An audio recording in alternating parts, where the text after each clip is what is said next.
मध्ये अजितदादा बोलले आहेत की मतदारांना बोलले होते की तुम्ही माझं मत काही मला मत दिलं म्हणजे मला काही विकत घेतली नाही, मी का तुमचं सालगडी एक आज होते बोलले अजितदादा. माननीय अजितदादा सध्या कन्फ्यूज मनस्थितीमध्ये आहे, संभ्रमावस्थेत आहे. त्यामुळे त्यांनी ची अस्वस्थता वेगवेगळ्या शब्दाबद्दल बाहेर येते आहे. आताही त्यांनी मतदारांना जे सांगितलं आहे, मला वाटतं अस्वस्थतेतून निघालेले त्यांचे शब्द आहे. हो, तर संजय गायकवाड पण त्यांचे शिंदेगडाचे जे आमदार आहेत ते पण मतदारांवरून बोलले आहेत की मतदार हे यांच्यापेक्षा वेश्याभर असं घाणेरडं वक्तव्य तर संजय गायकवाड यांनी केलं शिवसेनेच्या. आता हे सारे निवडून आलेले आहेत, त्यामुळे काम सोडून वैद्य मरो. सुरुवातीला की सर्व लाडक्या बहिणींना पैसे मिळतील, मात्र आता त्यांनी पडताळणी सुरू केलेली आहे. प्रत्येक लाडक्या बहिणीची पडताळणी केली जाते अर्जाची. वेळेला तर एका लाडक्या बहिणीचे पैसे सुद्धा त्यांनी परत घेतलेले. निवडणुकीच्या दरम्यान वारंवार सगळ्या मंत्र्यांनी हे सांगितलं होतं की कोणत्याही लाडक्या बहिणींचे पैसे परत घेतले जाणार नाही. मतदानासाठी सगळे नाटकं यांनी सगळे केले, पण मतदान झाल्यानंतर आता निम्म्यापेक्षा अधिक लाडक्या बहिणींना तपासणीसाठी बोलवण्यात येत आहे. म्हणजे सर्वच लाडक्या बहिणींची तपासणी होत आहे आणि कशात न बसलेल्यांचे पैसे परत करावे अशा स्वरूपाच्या सूचना दिल्या जात आहेत. म्हणजे कशासाठी? एक वेळ तुम्ही पैसा दिला तो कमीत कमी परत तरी घेऊ नका ना.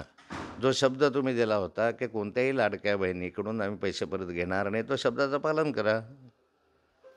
काय सांगणार आहे? यंदाच्या सरकारला बहुमत मिळालं, मात्र मंत्रिमंडळ खातेवाटपाला उशीर झाला, त्याच्यानंतर मंत्रिमंडळ विस्ताराला उशीर झाला. आता अद्यापही महिना उलटण्यात आला खातेवाटप जाहीर होऊन, पण पालकमंत्री डिक्लेअर झालेले नाही. निवडणुकांचे निकाल लागून जवळपास आता 3 आठवडे होऊन गेले, 1 महिना होत आला जवळपास.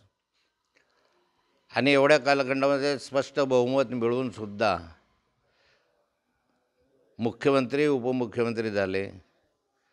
नंतर खूप दिवसानंतर मंत्रिमंडळ आलं, मंत्रिमंडळाचा विस्तार झाला.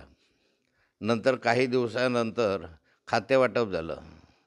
आता खातेवाटप झाल्यानंतरही अनेकांनी पदभार घेतला नाही. त्याबरोबर आता पालकमंत्री नाही, त्यामुळे आता DPDC नाही. तर जिल्ह्यामध्ये कोणत्याही समित्या ज्या असतात तालुका स्तरावर जिल्हा स्तरावर त्या समित्या नाही. म्हणजे मला वाटतं 5 वर्ष याच्यामध्येच जातील की आता या समित्या होणार नाहीत किंवा वेळच मिळणार नाही. एवढं बहुमत जनतेनं दिल्यानंतरही सरकारमध्ये आपसामध्ये समन्वय नसल्यामुळे आणि एकमेकांविषयी विश्वासार्हता नसल्यामुळे हे सगळे प्रकार घडत आहे. पालकमंत्री जरी दिले तरी ते पदभार घेतील याची शक्यता नाही, कारण मनाप्रमाणे पालकमंत्रीपद पाहिजे. आणि यामध्ये जनता पाहते आहे.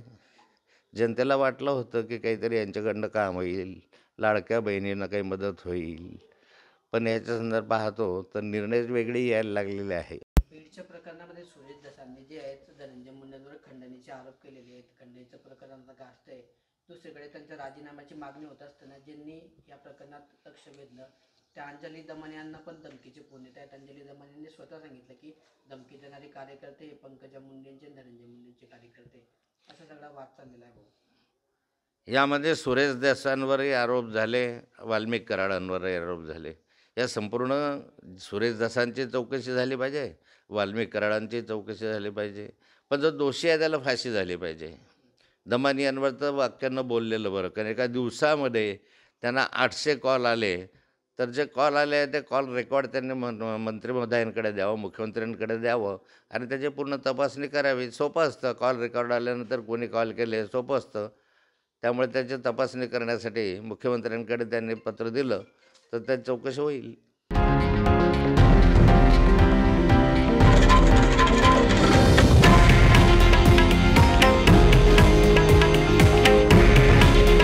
हे आहे देशातील नंबर 1 न्यूज नेटवर्क आणि आपण पाहत आहात TV9 मराठी.